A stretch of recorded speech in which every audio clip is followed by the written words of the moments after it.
Hello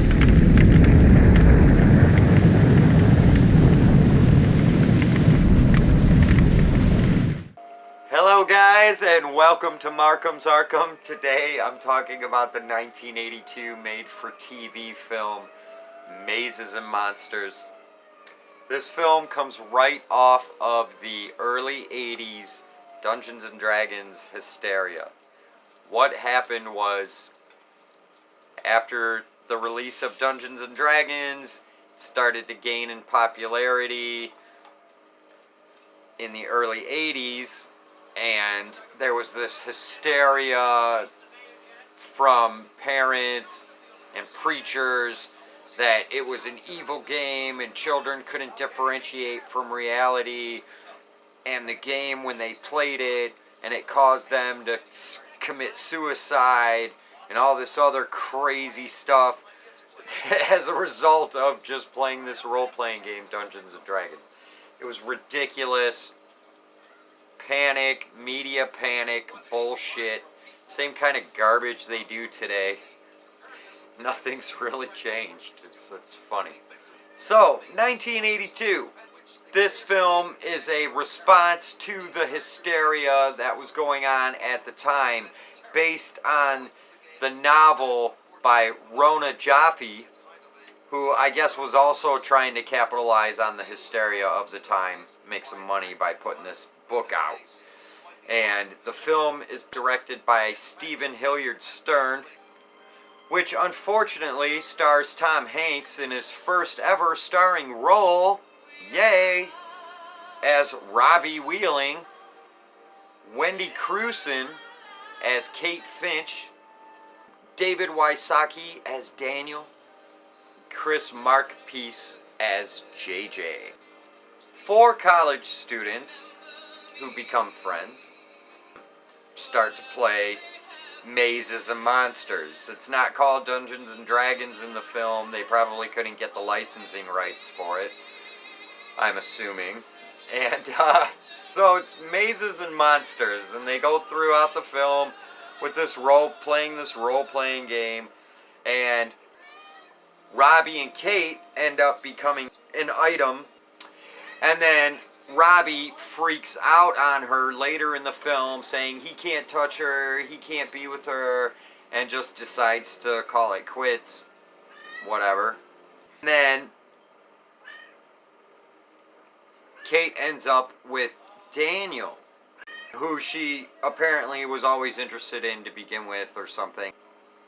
This movie does a poor job of trying to tell the seriousness of what the panic was trying to portray back in the 80s. They were saying kids are committing suicide, reenacting this in real life, trying to kill each other. Someone did kill another player over the game during one event, one of the claims at the time. And so this film pales in comparison to the hysteria and the hype. It doesn't really go that extreme to show you the line being crossed between reality and the fantasy of the game world.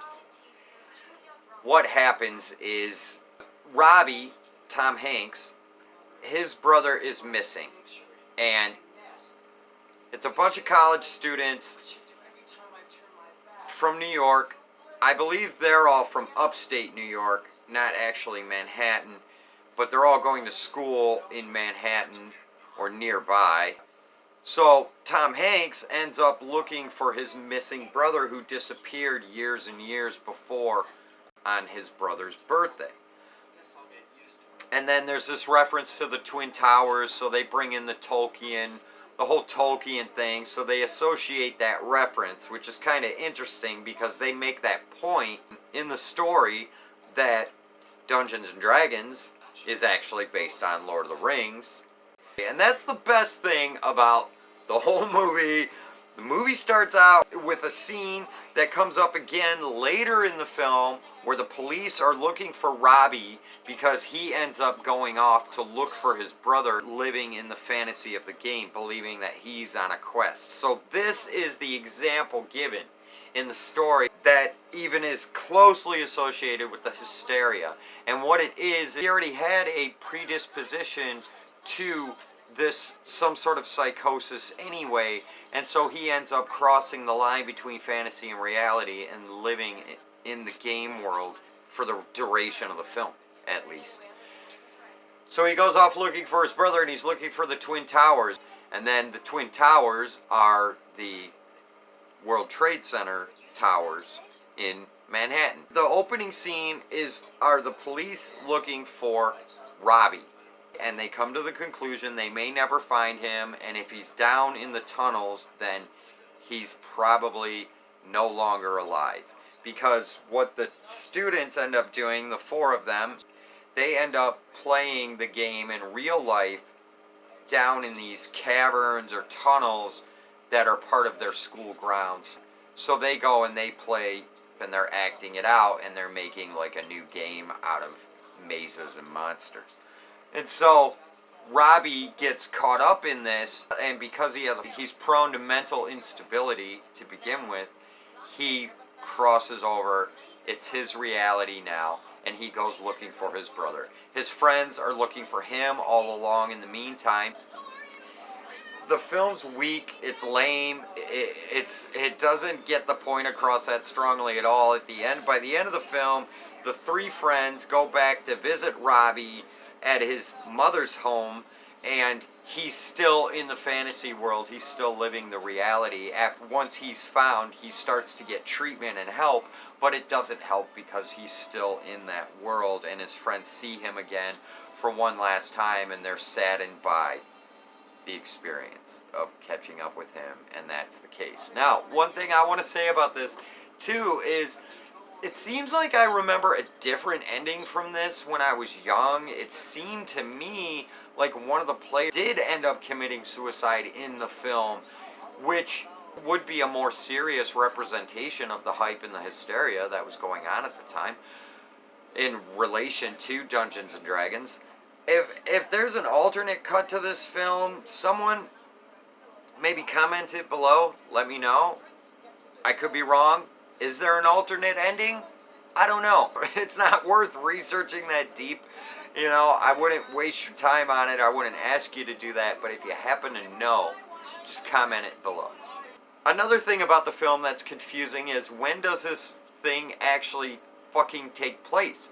It's made in 1982, but Robbie is talking about some wine at one part of the film and says it's from 86.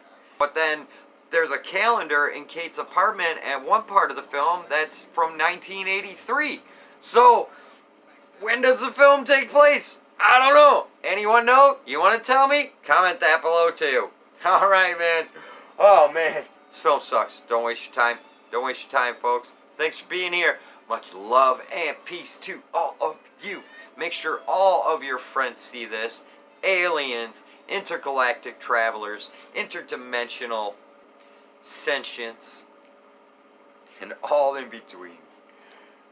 Higher beings, lower beings, fat ones, skinny ones, tall ones, long ones, ugly ones, pretty ones, cute ones, ones that you want to just put back in the box and maybe throw them on the river and send them on their way.